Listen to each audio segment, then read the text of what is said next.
Ya, kita lihat untuk yang pertama, kasus tipu-tipu koperasi di Indonesia. Tim riset CNBC Indonesia telah merangkum sejumlah kasus penipuan berkedok koperasi yang menimbulkan kerugian hingga triliunan rupiah.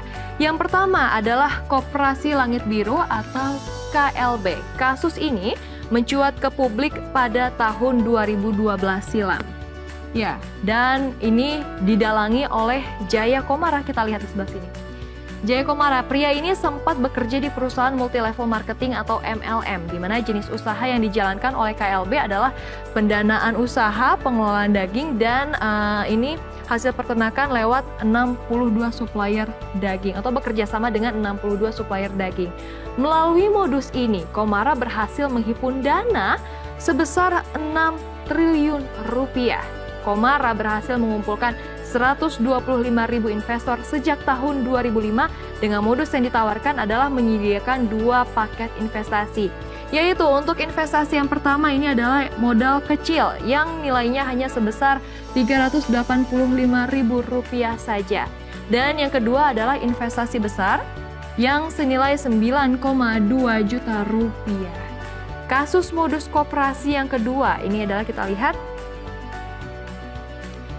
Koperasi Cipaganti, di mana koperasi ini didirikan pada tahun 2002 silam lalu, bermula dari perusahaan rental kendaraan yang membuka kerjasama ke beberapa pihak lewat skema titip kendaraan.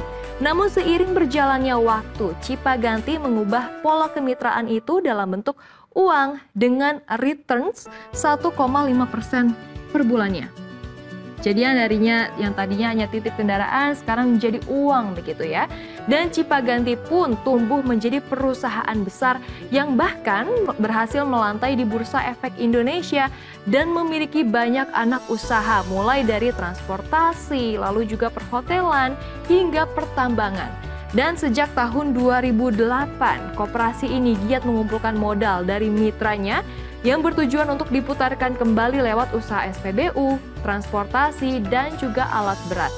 Hingga pada tahun 2014, ini mereka berhasil menghimpun dana sebesar 3,2 triliun rupiah. Namun kesuksesan ini ternyata tak berlangsung lama. Kinerja dari bisnis pertambangan lesu dan berimbas ke kinerja Koperasi Cipaganti Karyaguna. Semenjak itulah terjadi peristiwa gagal bayar ke mitra-mitranya yang akhirnya mencuat ke media. Pemimpin perusahaan tersebut adalah Adioanto Setiabudi yang juga diduga melakukan penipuan dan penggelapan terhadap 8.700 mitra. Peristiwa yang ketiga kita lihat. Untuk yang ketiga ini adalah Koperasi Pandawa, di mana Dumeri atau Salman Nurmantio adalah sosok di balik kasus Koperasi Pandawa. Melalui tawaran investasi yang sangat menggiurkan ini, Salman mampu meraup uang mencapai 3,3 triliun rupiah. Dumeri bahkan menjanjikan keuntungan di atas 10%.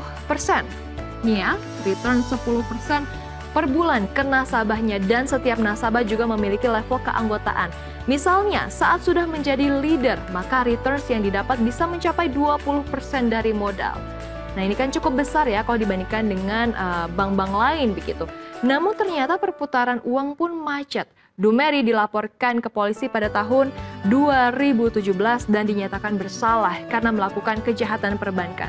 Pengadilan Negeri Depok telah menjatuhkan hukuman 15 tahun penjara ke Dumeri, dan Pandawa Group resmi dipelitkan oleh Pengadilan Niaga Jakarta Pusat. Dan yang keempat, pemirsa, ini adalah yang saat ini tengah hangat diperbincangkan oleh publik, yaitu Koperasi Indosuria.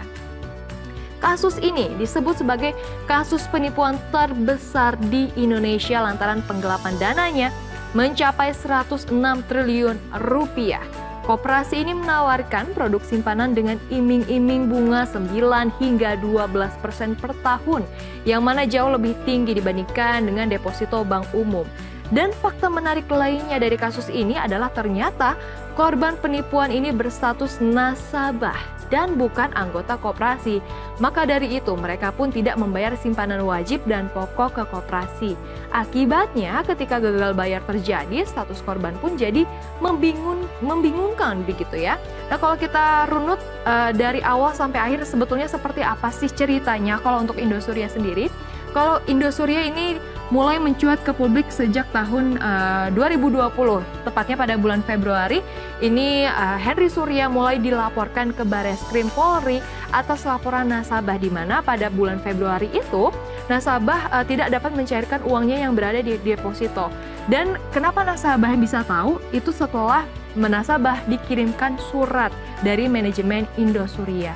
Kemudian di Maret 2020, nasabah dikatakan melalui pemberitahuan via WhatsApp, ini diberitahukan bahwa sudah bisa tarik tabungan nih, tapi dimaksimalkan batas pengembaliannya yakni hanya 1 juta per orang saja.